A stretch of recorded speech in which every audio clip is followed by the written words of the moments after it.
would you do if your best friend was caught by you having pictures of your wife and pleasuring himself to them? What would you say? How would you react? Well, today I'm going to tell you a story about this exact situation happening in prison. So like I always do, I'm not going to mention the organization. I leave that stuff out. People who have been to prison can put 2 and 2 together and get 4. But there was an organization, one of the biggest ones here in Texas, and they all used to hang out, have fun, mess around, just pass time, right? Well, in every organization, even though you get along with each other, you always have the pairs that pair up together and become like best friends. There was 2 guys. I'm trying to think of what, it's going to be a fake name. It's not going to be their name, but I'm trying to think of 2 names to give them so that way y'all can see what I'm talking about. Let's call one Rick and we'll call the other Rudy. Rick and Rudy, whatever, right? So Rick and Rudy were both in this organization. They were very good friends. They had been friends for the longest time. Always used to sit there, look at each other's family photos of them out there in the world, what they used to do, how they used to act, passing time, kicking back, drinking coffee, laughing, just trying to do whatever they can to make a bad situation a little bit better. Something that they could tolerate and get through, which is what we all did. I did 10 years in the Texas Department of Criminal Justice, and I did the same exact thing. You do that, or you play, you could gamble with cards, you could play chess, checkers. You can make a game up. Doesn't really matter as long as you're passing the time. Everybody works out, right? And keep in mind that fact right there. Everybody works out religiously. Well, if you care about yourself anyways. We all go, we do an hour or more, nothing but body weight, push-ups, back arms, the whole 9 yards. Try to get your body in the shape you want it to be, so when you get out, if you already have a wife or a girlfriend or you're looking for one, you're ready. So these 2 guys, Rick was always showing his pictures to Rudy.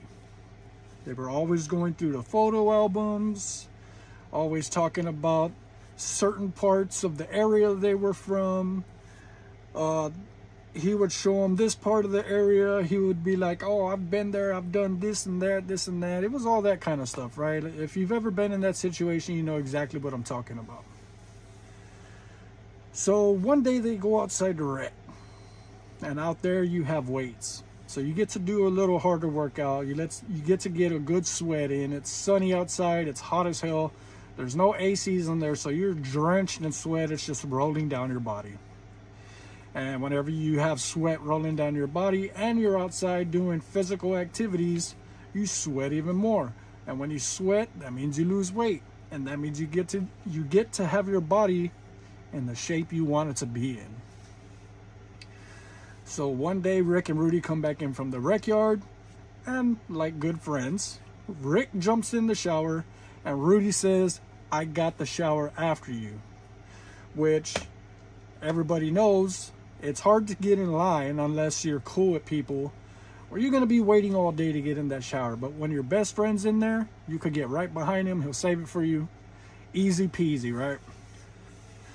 So Rick gets in the shower, he's over there getting all ready, soaping up, all the stuff you do in the shower. And Rudy goes and gets his stuff, preparing to get in there next. He has his little towel, rolled up inside his towels, his boxers, his shampoo, his soap, shower slides, all that, right? So Rick jumps out, yells at Rudy, Rudy jumps in. And when Rudy's in there, he's showering, and he notices something on the wall. It is a photo of his wife, wrapped in plastic so it can't get wet from the water, and it's stuck up on the shower wall. The shower wall's metal, so you can stick things up there if you want to. And Rudy's standing there like he automatically knows what time it is. The person that was in here before him was his best friend Rick, and on the wall was a picture of his wife. The only reason why a picture would be hanging up in the shower area after somebody just got out is because they were just pleasing themselves with that photo. He takes the photo down, he finishes the shower, wraps everything up, hides the picture, goes back to his cell. He doesn't tell Rick anything about it, right? So the day goes on, and Rudy goes and starts talking to all the rest of his homeboys. Starts telling them what happened, how it all played out, how he found it, how he hasn't said anything. That's it. Rick, on the other hand, realizing what he just did, he's going and he's checking the showers. He checked the one he was in, he doesn't see it. He checks the others just to make sure that he maybe forgot what shower he was in and he doesn't see it. But at the same time, he also sees his homeboy hasn't said anything. So he was like, maybe somebody else took it. I'm guessing that part, you know, because that's what somebody would guess, right? If this guy just saw that I had a picture of his wife and he took it out the shower, he would come and tell me something. But he didn't. So I'm guessing his train of thought was somebody else got it. But who? And is his homeboy going to find out? Eventually, everybody goes and they get racked up. It's count time. Everybody got to go to their cell, or you got to at least stand in front of the door. And the guards come by and they count each and every person. They write it down. The numbers match up from him and another officer. Okay, count's over. At the same time, whenever it's count time, you have the choice of going in your cell, or if you were already in your cell, you can come out. So Rick goes in the cell. And he's hanging out in there doing his thing. Later on, maybe about an hour and a half, another one of his homeboys comes up to the door and tells him, hey, whenever they roll the doors again, you need to come out. We need to have a meeting. Now, this is something they've always done. They have a meeting at the cell, or you go out into the day room, and that's where everybody talks. Or if it's something serious, you go out to the rec yard and everybody meets out there. Not only from your dorm, but all the dorms. So the guy tells him, hey, you need to come out. Whenever the doors roll, you need to have a meeting in the day room. Now, Rick, already knowing that he had done something wrong, says, okay, but he doesn't end up doing that. Whenever the next time they come around to open the doors, he opens his door and automatically shuts it. His homeboys go up there like, why, hey, I thought we told you to come out so we could have a meeting, blah, blah, blah. And he already knew that he was in trouble. You just, like, you can know whenever something's going down and it's towards you. You can feel it. If you've never been to prison, I'm not sure you know what I'm talking about. But you could just feel the atmosphere. You could see the way people are acting. You can feel it on the inside if it's aimed towards you or not.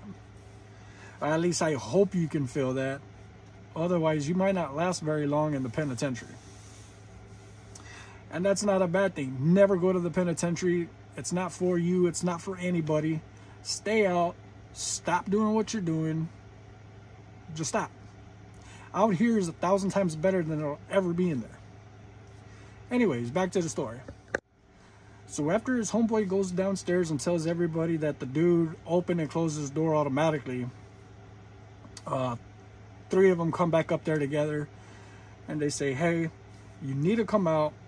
We're going to talk. You already know what it's about. We're going to have this meeting and we're either going to smash you out or we're going to discipline you. It all depends. We won't know until you come out.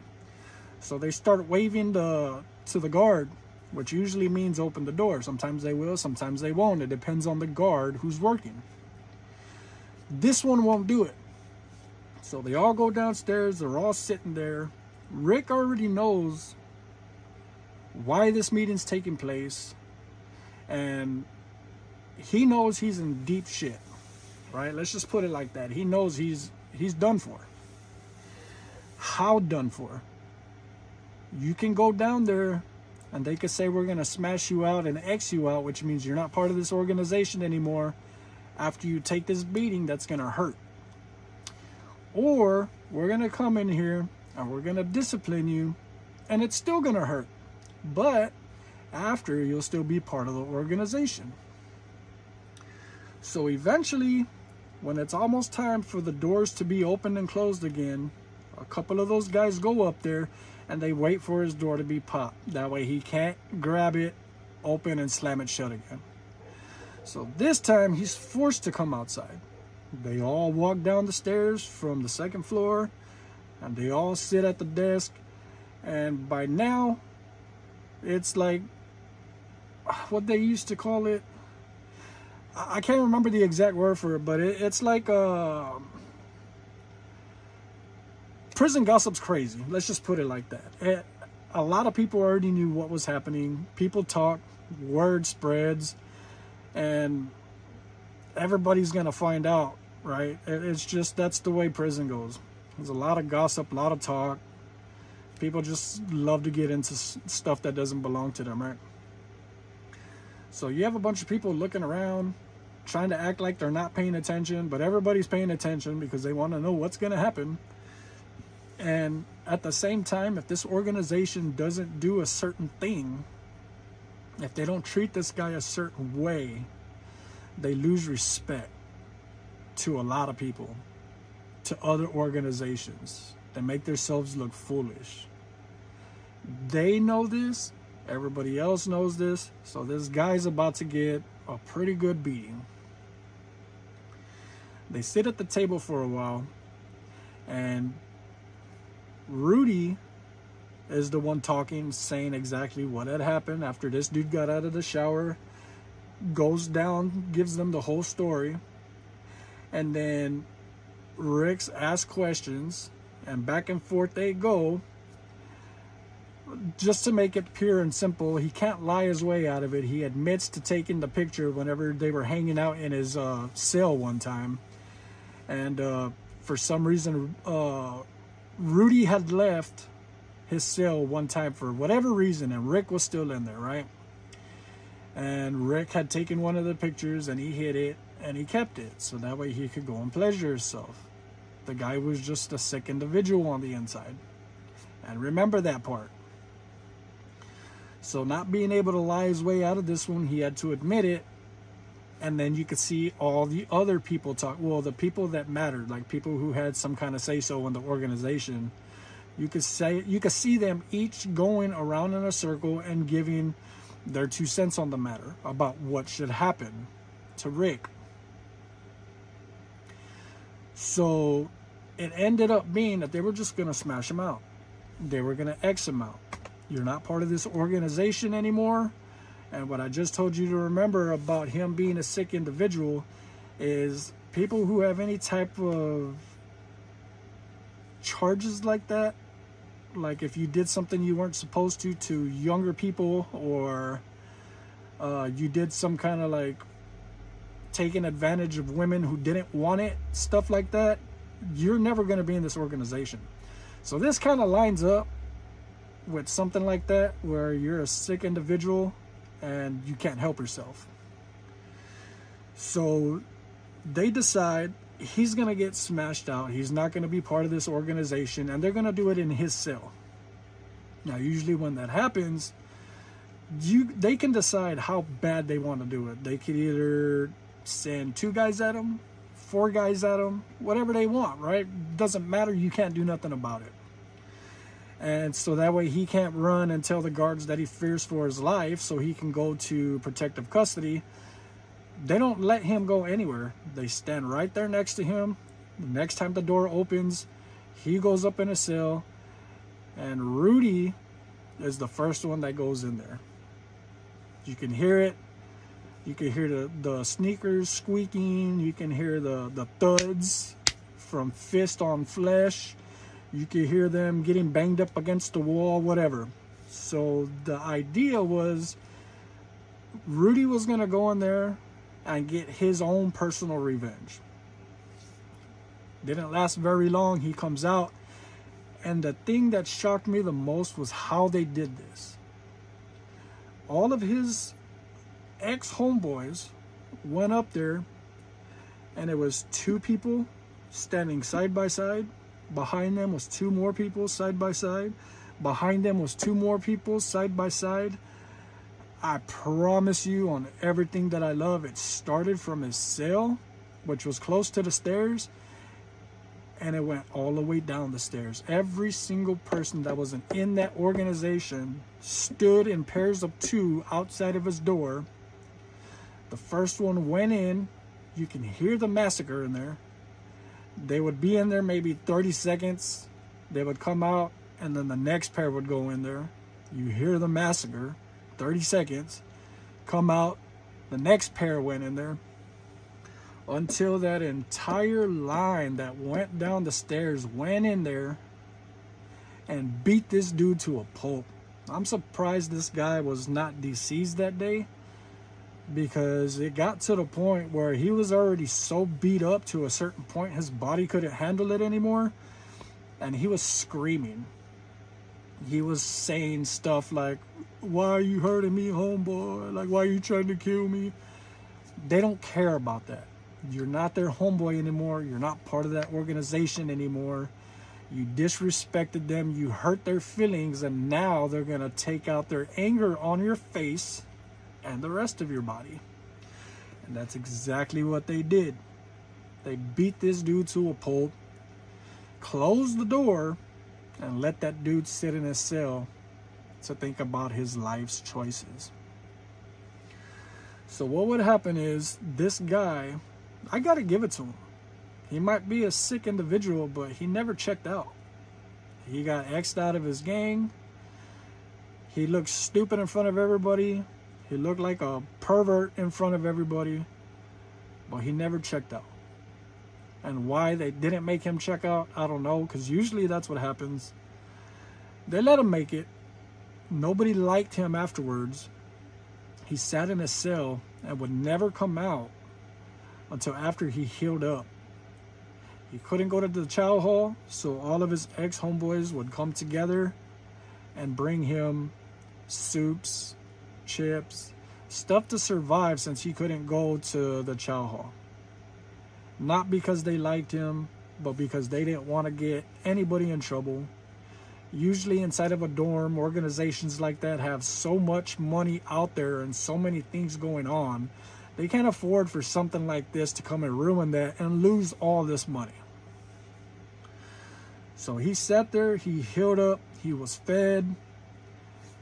And now that I think about it, I did get moved to another dorm, so I'm not sure if after they let him heal up, if then they made him check out. Because you can't really check out if you look like you were shoved through a meat grinder. You know what I mean? And that's exactly what he looked like. I've seen all kinds of stuff in my time in prison in the 10 years that I did. And I've never seen some of the colors like the ones that were on that dude's face. I've never seen bumps in some places like I saw on that dude's face. I've never heard another grown man scream and beg and plead for somebody to stop beating him up. It made me feel bad, because back then I could be a violent person, but I was only like that when I had to be. That's not really who I am. And I've seen a lot. And hearing this dude yell and beg and plead, a grown man, made me feel kind of bad. But when you do stuff like that, if I were in his shoes, I would have done the same exact thing. It would have turned out the same exact way, and I would have demolished him. When it comes to my family, that's the only thing that I really care about. Like YouTube, I like doing YouTube. I like telling my stories. I like putting crime content up. It's fun. Do I need it? I don't need it. Or my car, or anything that I own in life. I don't need it. You remember whenever you were a kid and your parents used to tell you, is that a need or a want? All of this stuff that I have is a want. The only thing that I need is God and my family, my wife, my kids.